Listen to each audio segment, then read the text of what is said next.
내가 여호와께서 우리에게 베푸신 모든 자비와 그의 찬송을 말하며 그 사랑을 따라 그의 많은 자비를 따라 이스라엘 집에 베푸신 큰 은총을 말하리라.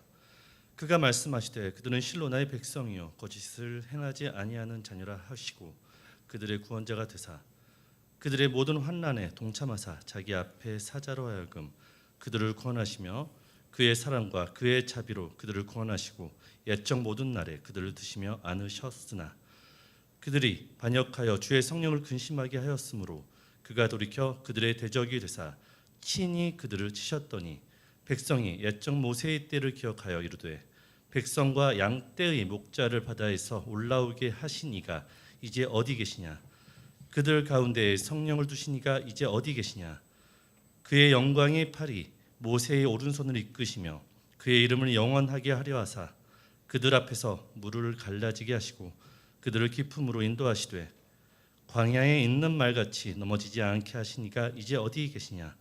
여호와의 영이 그들을 골짜기로 내려가는 가축같이 편히 쉬게 하셨도다. 주께서 이와 같이 주의 백성을 인도하사 이름을 영화롭게 하셨나이다 하였느니라. 아멘. 오직 너희는 원수를 사랑하고 선대하며 아무것도 바라지 말고 꾸어주라. 그리하면 너희 상이 클 것이요 또 지극히 높으신 이의 아들이 되리니 그는 은혜를 모르는 자와 악한 자들이 되리니 그는 은혜를 모르는 자와 악한 자에게도 인자하시느니라. 너희 아버지의 자비로우심 같이 너희도 자비로운 자가 되라. 비판하지 말라.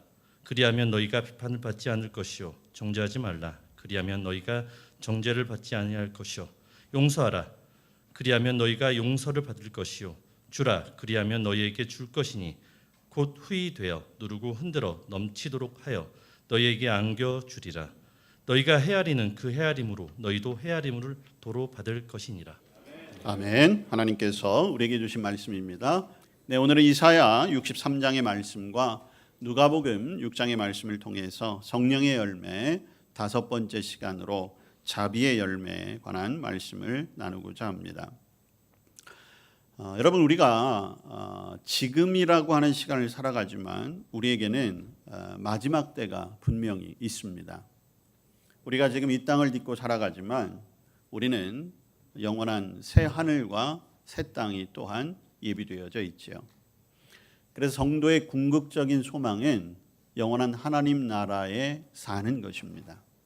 그런데 우리가 반드시 통과해야 할 것이 있는데 그것이 바로 하나님의 심판입니다. 이 하나님의 심판은 누구도 피해갈 수가 없어요. 저와 여러분도 그 심판대 앞에 서야 합니다. 자, 심판대 앞에 서야 한다는 것은 하나님의 판단을 받아야 한다는 것인데 그러면 우리가 과연 어떤 것으로 판단을 받을까? 바로 우리의 삶 가운데 얼마나 믿음의 열매를 맺고 살았는가? 그리고 우리에게 얼마만한 성령의 열매가 있는가? 그것이 하나님 나라를 향한 심판의 기준이 되는 것입니다. 여러분, 우리가 이 땅을 살아가며 많은 계획도 가지고 있고 많은 판단을 하기도 하지요. 그리고 그에 따른 많은 결과들을 보게 됩니다. 여러분, 하나님의 심판은 굉장히 냉정하다고 말할 수 있어요. 엄격합니다. 하나님의 기준에 따라 판단하는 것이지요. 그렇기 때문에 우리는 매일매일의 삶 속에 성령님의 인도하심을 구하며 우리의 삶을 스스로 경계하고 무엇보다도 많은 열매들을 맺는 것에 최선을 다해야 하는 것입니다. 성령 강림 주간을 보내며 우리가 성령의 열매에 관한 말씀을 계속 나누고 있어요. 이 성령의 열매는 성령님의 인도하심을 따라가야만 맺을 수가 있습니다. 그리고 그것을 맺기 위해서 우리는 실제적으로 움직여야 하는 거예요. 그러나 우리가 분명히 알아야 할 것이 있습니다. 그것은 하나님께로부터 시작된 것이다. 성령의 열매는 그 출발이 하나님께 있어요.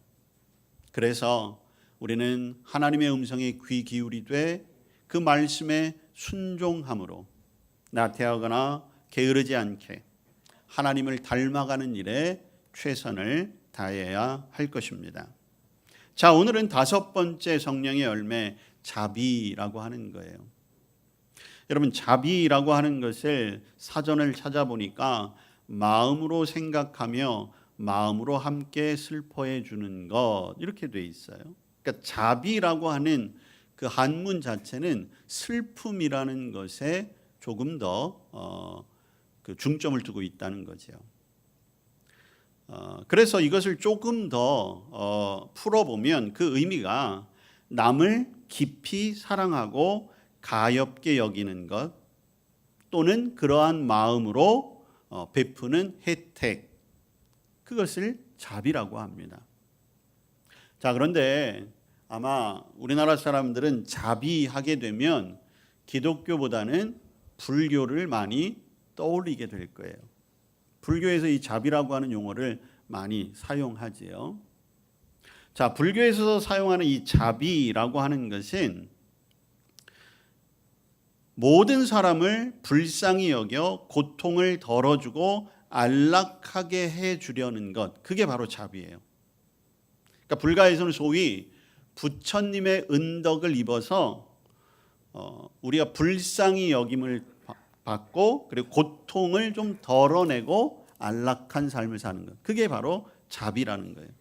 그래서 불심을 통해 온 땅을 자비롭게, 그런 구호들을 이제 불교에서 많이 사용하는 거죠. 그러니까 안락함, 고통이 없는 삶이 불교에서 말하는 자비라고 하는 것입니다. 자, 그러면 우리 기독교에서는 우리 믿음 안에서의 자비는 무엇인가? 여러분, 성경에도 자비라고 하는 단어가 굉장히 많이 등장을 해요. 불교의 자비와 기독교의 자비는 조금 다릅니다. 자, 우리 성경 말씀 한번 찾아볼까요? 신명기 4장 말씀입니다.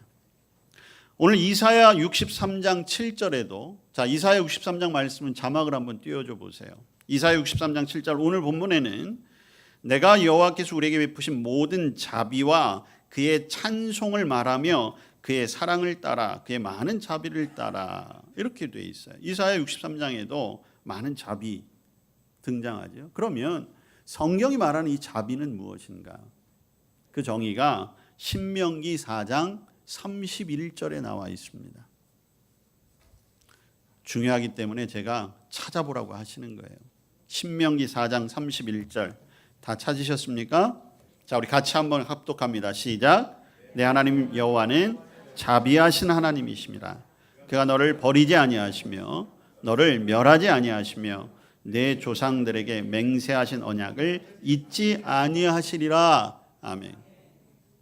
여러분, 하나님이 곧 자비하심이에요. 하나님이 자비하신 하나님이세요. 자, 그러면 그 하나님의 자비하심이 무엇이라는 거예요? 오늘 신명기의 말씀을 보면 첫째, 버리지 아니하신다. 끝까지 책임지시는 거예요. 두 번째, 멸하지 아니하신다. 여러분, 우리는 하나님 앞에 징계받고 심판받고 벌받아야 마땅한 존재이지만 우리를 그냥 두신다는 거예요. 여러분, 지난주 우리 오래 참음, 인내, 하나님의 오래 참음이 오늘 저와 여러분을 여기까지 있게 하는 거잖아요. 그리고 세 번째 중요한 것이 있습니다. 조상들에게 맹세하신 언약. 하나님의 언약의 핵심은 무엇입니까? 구원이에요. 우리를 구원받게 하시겠다는 것. 그래서 저와 여러분으로 하여금 영원한 하나님 나라의 백성이 되게 하시겠다는 것. 여러분, 불교에서 그저 고통이 없어지고 안락한 삶을 구하는 자비와 우리 복음 안에서의 자비는 이렇게 다른 것입니다. 여러분, 조금 더 제가 설명을 드리면 오늘 신명기에 사용된 이 자비와 오늘 우리가 본문 이사야로 택한 본문에 나오는 이 자비라고 하는 단어의 원어는 라훔이라는 단어를 쓰고 있어요. 히브리어로. 근데 이 단어의 기원이 어디냐 하면 레헴이라고 하는 단어인데, 이 레헴이라는 단어가 어머니의 자궁을 뜻합니다. 여러분, 자비가 무엇이냐 하면 어머니만이 알 수 있고 느낄 수 있고 가지고 있는 압도적인 사랑이 바로 이 자비라는 거예요. 아빠도 모르는 거예요. 엄마만이 알 수 있는 자기 자궁 안에 있는 생명에 대한 그 압도적인 사랑, 그게 자비예요. 그 하나님의 사랑이 자비입니다. 여러분, 성경에서는 이 자비를 긍휼이라는 단어로 이렇게 사용하기도 해요. 하나님은 선하십니다. 노하기를 더디하십니다. 그게 바로 하나님의 자비하심이기도 하는 거죠. 마태복음 5장 7절에 보면, 그래서 예수님은 이렇게 말씀하셨어요. 마태복음 5장이 팔복에 관한 말씀이잖아요. 긍휼히 여기는 자는 복이 있나니 그가 긍휼히 여김을 받을 것이요. 이 긍휼이라는 것도 우리말로는 긍휼로 번역되어 있지만 원어를 보면 자비라고 하는 단어와 똑같은 말을 쓰고 있어요. 그래서 표준 세번역 성경과 카톨릭에서 사용하는 공동 번역은 이 말씀을 자비한 사람이 복이 있다. 하나님이 그들을 자비롭게 대할 것이다. 자비라는 단어로 바꿔서 번역해 놓았습니다. 공동 번역 성경은 자비를 베푸는 사람은 행복하다. 그들이 자비를 입을 것이다. 이렇게 번역하고 있어요. 여러분, 결국 자비, 이것은 하나님에게서 온 거예요. 하나님이 그 자비의 근본적인 성품을 보여주신 것이죠. 또한 이것이 성령의 열매라고 하는 건 어떤 의미겠어요?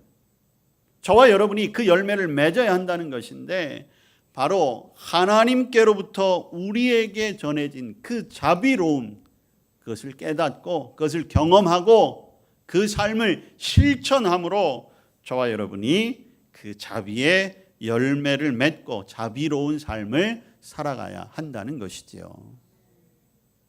여러분, 하나님의 사랑은 거룩한 사랑과 동시에 너무나도 부드럽고 따뜻한 사랑입니다.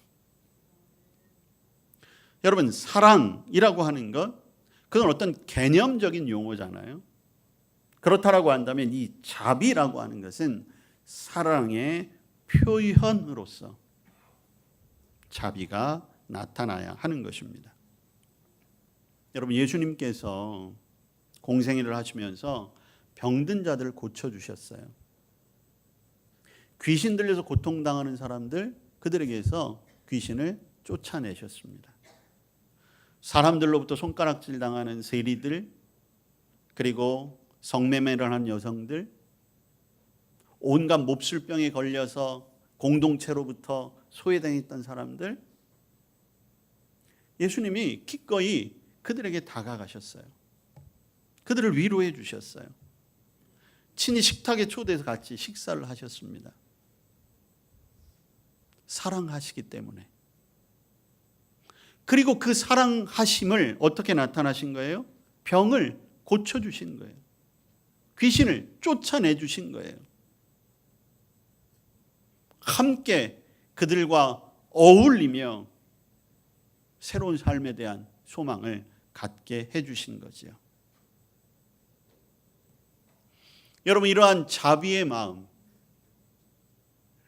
오늘 저와 여러분이 그 마음을 함께 닮아 가실 수 있기를 축복합니다. 자비의 마음은 하나님께로부터 왔어요.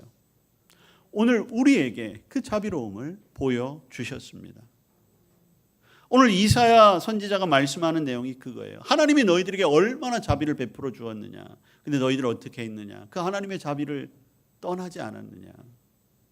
하나님이 너희들을 어떻게 구해내셨는데, 모세로부터 시작해서 어떻게 너희들을 구해내셨는데 너희들이 어떻게 그 하나님의 품을 떠날 수 있느냐.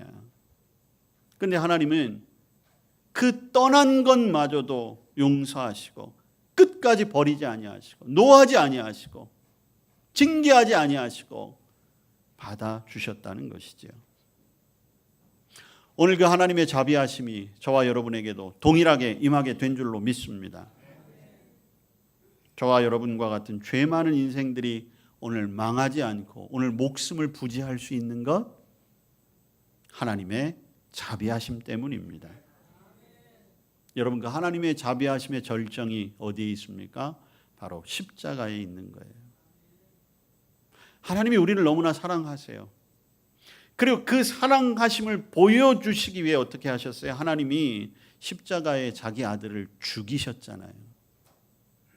예수님이 우리를 사랑하세요. 그걸 나타내시기 위해 어떻게 하셨어요? 십자가에서 스스로 죽음의 길을 택하신 거예요. 그 하나님의 사랑과 자비하심 기억하실 수 있기를 바랍니다.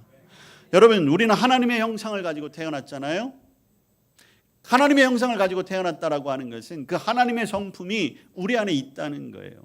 그래서 저와 여러분도 가끔 가다가 어려운 이들을 보면 마음속에 긍휼의 마음이 들어요. 그래서 저와 여러분도 때로는 그 사람들을 돕기도 하고 때로는 같이 슬퍼하기도 하고, 그런데 여러분, 그러한 마음들이 사실 지속되지 못하고 계속되지 못하고 때로는 외면하게 된다는 거죠. 왜 그렇습니까? 죄가 그 자비의 마음을 자꾸만 둔감하게 하고 있는 거예요. 오늘 이 예배를 통하여, 오늘 주시는 말씀을 통하여 다시 한번 그 자비의 마음들이 되살아나실 수 있기를 바랍니다. 여러분, 자비라고 하는 것은요, 다른 사람을 이롭게 하는 것이잖아요. 그런데 결국엔 나도 이롭게 하는 거예요. 여러분, 공동번역, 가톨릭 공동번역이 그래서 자비를 베푸는 사람은 행복하다 이렇게 번역한 이유가 거기에 있는 거예요. 저와 여러분이 어려운 이들을 도와주었을 때, 여러분들이 진심으로 누군가를 도와주었을 때, 여러분 그때 계산하지 않잖아요. 내가 얼마 가운데 얼마를 도와줬고 저 사람의 고통의 분량을 내가 이만큼 채워줬고, 그런 거 계산하지 않아요. 정말로 누군가의 고통을 함께 나누었을 때는 그 자체로 내가 행복한 거예요. 내가 보람이 느껴진다는 거죠. 그런 마음으로 했을 때 도움을 받았던 그 사람도 거기에서 더 큰 위로와 힘을 얻게 되는 것이지요. 오늘 누가복음 6장의 말씀, 예수님께서 주신 말씀이잖아요. 여러분 35절의 말씀을 보세요. 오직 너희는 원수를 사랑하고 선대하며 아무것도 바라지 말고 꾸어주라. 그리하면 너희 상이 클 것이요. 또 지극히 높으신 이의 아들이 되리니 그는 은혜를 모르는 자와 악한 자에게도 인자하시니라. 너희 아버지의 자비로우심 같이 너희도 자비로운 자가 되라. 여러분, 자비로움이라고 하는 것은 주님의 명령이에요. 여러분, 예수님께서 이렇게 말씀하신 이유는 무엇입니까? 우리의 존재 목적이 이 땅 가운데 자비를 베푸는 자로 살아야 한다는 것입니다. 사랑할 만한 사람 사랑하는 게 아니라 오늘 예수님의 말씀처럼 원수까지도 사랑하고, 선대하라는 게 뭐예요? 친절하라는 거잖아요. 바라지 말고 도와주라는 거예요. 그것이 우리가 가야 할 길입니다. 자, 그러면 우리가 어떻게 조금 더 자비로운 사람, 자비로움을 베푸는 사람, 자비의 열매를 맺는 성도의 길을 걸어갈 수 있을까? 가장 중요한 것은 바로 하나님께 마음을 집중하고 하나님의 마음을 알아가는 것입니다. 여러분, 모든 성령의 열매의 출발은 마찬가지예요. 성령의 열매는 다 하나님께로부터 출발했으니까 자비의 열매도 마찬가지죠. 하나님의 마음에 집중하는 거예요. 하나님의 자비의 마음이 무엇일까? 여러분, 하나님의 마음의 자비의 마음의 정점이 어디에 있다고요? 십자가에 있다고 말씀드렸잖아요. 인간의 모든 죄, 나의 모든 죄를 용서하시고 지금도 나를 긍휼히 여기시는 그 하나님 아버지의 마음, 나의 아버지의 그 마음, 그것을 헤아릴 줄 알아야 합니다. 내가 지금 얼마나 큰 은총을 받고 살아가고 있는가? 사실은 그것만 제대로 깨달으면 나머지 것은 더 이상 설교하거나 더 이상 강조할 필요가 없을 것 같아요. 오늘 내가 받은 은총이 얼마나 크고 놀라운지, 내가 얼마나 지금 용서함을 받고 있는지, 내가 얼마만큼 하나님의 사랑 안에 거하고 있는지를 깨닫고 그것을 바탕으로 하여 비로소 다른 사람을 용서하고 자비를 행할 수 있는 준비가 되어지시길 바랍니다. 그것이 바로 우리에게 힘이 되는 거예요. 자비를 행할 수 있는 힘이 되는 것이죠. 자, 그러면 그 마음을 품고 우리가 조금 더 구체적으로 할 수 있는 일이 무엇일까? 여러분, 성령의 열매는 우리의 주변 사람들에게 보여줘야 되잖아요. 자, 그러면 우리가 자비를 베푸는 데 있어 첫걸음이 무엇이 될까? 가장 중요한 것은 그 사람의 마음을 아는 것입니다. 공감하는 것. 그게 필요한데, 공감은 훈련과 의지가 필요하다는 것이죠. 여러분, 하나님의 마음을 아는 것에서 우리가 힘을 얻는다면 마찬가지예요. 누군가에게 도움을 주기 위해서는 그 사람의 마음을 알아야 한다는 거죠. 여러분, 자비와 동정은 다릅니다. 여러분, 동정이라고 하는 것은요, 다른 사람의 공감과는 좀 상관이 없을 수 있어요. 왜냐하면 내가 해주고 싶어서 하는 거예요. 내가 어떤 사람을 봤을 때 그 사람이 불쌍하니까, 가령 우리가 어떤 특히 해외 선교지를 간다든지 오지에 간다든지 우리 주변에서 수해를 당하고 갑자기 재난을 당한 사람들을 볼 때 우리 안에 연민과 동정의 마음이 들어가는데, 그때 우리가 상대방이 어떤 마음일지 그런 것을 헤아리기보다는 내 안에서 동기가 충전되는 경우가 많아요. 그래서 자칫 잘못하면 이 동정이라고 하는 것이 어떤 위치적인 개념으로 볼 때 나는 위에 있고 그 사람은 아래에 있어서 내가 베푼다, 그런 생각을 할 때가 있는 거예요. 근데 그건 좀 안 좋은 거지요. 근데 여러분, 자비는 그런 게 아니에요. 자비는 공감이에요. 그 사람의 마음을 알아주는 것. 여러분, 오늘 말씀에도 누가복음 말씀에 보니까 헤아림이라고 하는 말씀이 나와요. 헤아린다는 게 공감이라는 거거든요. 우리 주변에 어려움을 당하고 있는 사람, 도움이 필요한 사람의 마음이 어떠한가를 먼저 헤아릴 줄 아는 것. 여러분, 자비한 사람의 반대말이 뭐겠습니까? 무자비한 사람이잖아요. 무자비하다라는 표현 쓰잖아요. 여러분, 무자비하다는 게 어떤 의미예요? 상대방을 인정하지 않는다는 거예요. 무자비한 폭력, 무자비한 언어, 무자비한 행동, 이건 뭐예요? 내 위주로 하는 거거든요. 내 욕구대로 하는 거거든요. 상대방의 감정, 상황, 처지 따위는 상관이 없는 거예요. 여러분, 다른 사람의 마음을 헤아릴 줄 아는 연습, 훈련, 의지를 가지시길 바랍니다. 거기에서부터 자비가 출발되는 거예요. 그러기 위해서는 다른 사람과 나를 동일시하는 훈련. 아, 내가 저 상황이라면. 우리의 마음이 조금 더 넓어질 수 있기를 축복합니다. 두 번째로 중요한 것은 고통의 자리를 피하지 않는 것입니다. 여러분, 우리 안에 그 자비심이라고 하는 것이 사실은 고통이 있는 곳에 도달하거나 고통을 당하는 사람을 볼 때 우리 안에 자비심이 사실은 일어날 수 있어요. 그러니까 동정에서 조금 더 나아가서 자비심이 날 수 있는 건데, 여러분, 지금 우리가 살아가고 있는 이 세상이 고통에 대하여, 타인이나 어떤 다른 공동체의 고통에 대하여 자꾸만 외면하게 하는 거예요.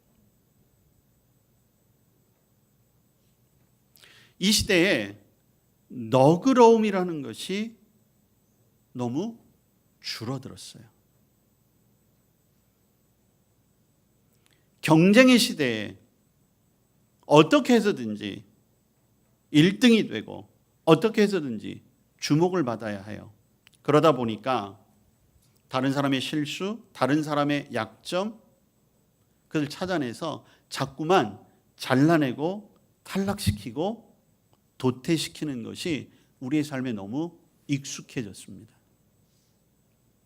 그러다 보니까 고통의 자리, 고통을 겪고 있는 사람들, 그 사람들을 애써 외면하려고 해요. 거기에까지 신경 쓸 여력이 없는 거예요. 그리고 자꾸만 다른 사람들에게 떠넘기는 거죠. 국가가 하겠지, 자선단체에서 하겠지, 교회가 하겠지. 그러나 여러분, 우리가 관심을 가지고 눈을 뜨면 지금도 우리의 주변엔 수많은 고통의 사람들과 고통의 장소들이 있습니다. 외면하지 마십시오. 고통에 직면할 줄 알아야 합니다. 그런데 다른 면에서 당할 수 있는 고통이 또 한 가지가 있어요. 제가 가끔 교회에서 선교 보고 할 때도 사실 그런 부담감을 가지게 되는데, 어떤 고통이냐 하면 우리 안에 충분히 자비의 마음이 일어나요. 그런데 내가 충분히 혜택을 주지 못할 때 당하는 그 무게감과 고통이 있을 수 있는 거죠. 내가 가장 사랑하는 사람이 실질적인 물질적 고통을 당하고 있는데 내가 도울 여력이 없는 거예요. 고통을 외면할 수가 없어요. 근데 외면하지 않고 서 있는 나를 보니까 내가 도와줄 수 없는 고통이 나에게 있는 거예요. 되게 선교복을 하면 그 선교지를 향한 뜨거운 마음들이 있는데 여러 가지 이유로 선뜻 돕지 못해서 그런 자리가 오히려 부담을 느끼시는 분들도 많이 있어요. 그것과 같은 맥락일 수 있는 거죠.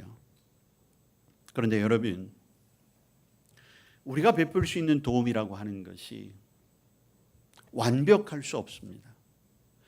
충분히 다 해결해 줄 수 있을 것이라고 생각하는 것 자체가 어쩌면 교만이 될 수 있는 거예요.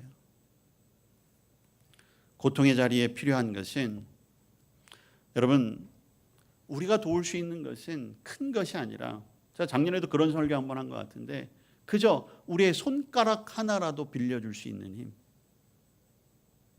진정한 고통에 있는 사람은 누군가 내밀어주는 그 손가락 하나의 힘, 누군가 가져다주는 그 냉수 한 모금, 무심한 듯 이야기해줬던 그 한마디의 격려, 그게 고통을 이겨내고 치유할 수 있는 힘이 되는 것이죠. 누군가를 몰아내고 누군가를 제외시키고 누군가를 배제시키고, 그래서 갑갑하도록 엄격함과 온갖 경쟁이 치열한 이러한 사회에서 저와 여러분이 고통의 자리를 외면하지 않고 고난당하는 자들을 뒤로 하지 않은 채 그저 내가 할 수 있는 것에서 최선을 다한 자비의 실천을 한다면 적어도 조금은 달라질 수 있는 그러한 시작이 될 것입니다. 또한 그렇게 될 때 우리 스스로도 내 안에 자리 잡고 있던 이기심, 탐욕들 사라지게 될 것이고, 거기에 정말로 하나님이 나를 사랑하시는 것이 이런 것이구나, 그리고 바로 이것이 우리가 살아가야 할 하나님의 나라이구나 깨닫게 될 것입니다. 여러분, 가까이 있는 어려운 사람들을 돌아보시고 그들의 마음을 공감해 주시고 여러분들이 할 수 있는 한 조그마한 도움이라도 베풀어 보시기를 바랍니다. 오늘 말씀을 들었으니까 이번 한 주간 저와 여러분이 조그마한 도움 한번 베풀어 보는 것 어떠시겠습니까? 따뜻한 말 한마디, 따뜻한 식사 한 번의 대접, 여러분들의 사랑이 담긴 연락들. 어제 그저께 말씀을 준비하다가 뉴스를 보는데 제가 지금 정확한 지명이 생각나지 않는데 자선 냄비가 폐업 신고를 했대요. 어느 한 지역에서. 자선 냄비가 이제 우리나라 그 사랑의 온정 그 대명사잖아요. 그러니까 이유는 이제 구세군에서 그걸 운영을 하는데 구세군 성도들이 줄어들어가지고 이 온전히 다 자원봉사자들이 하는 건데 더 이상 자원봉사를 할 사람이 없는 거예요. 그리고 그 구세군에서 지역 아동센터를 같이 했는데 그게 이제 같이 그 지역 아동센터가 폐업이 될 위기에 처하면서 이제 그 소식들이 알려졌는데 더 이상 자선 냄비에 자원 활동을 할 수 있는 사람이 없어서 이제 올해부터 자선 냄비 운영을 못 한다. 여러분, 우리의 그늘진 현실을 애써 외면하면서 그저 나의 안락함, 고통의 자리에 직면하는 것이 고통스러워서 그 자리를 피하면서 사는 것, 여러분 그게 어쩌면 우리가 하나님 앞에 죄 짓는 것일 수 있습니다.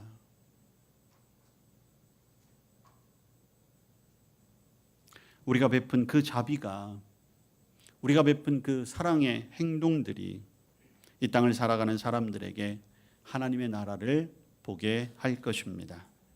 자, 우리 말씀 하나 더 찾아봅니다. 누가복음 10장의 말씀입니다.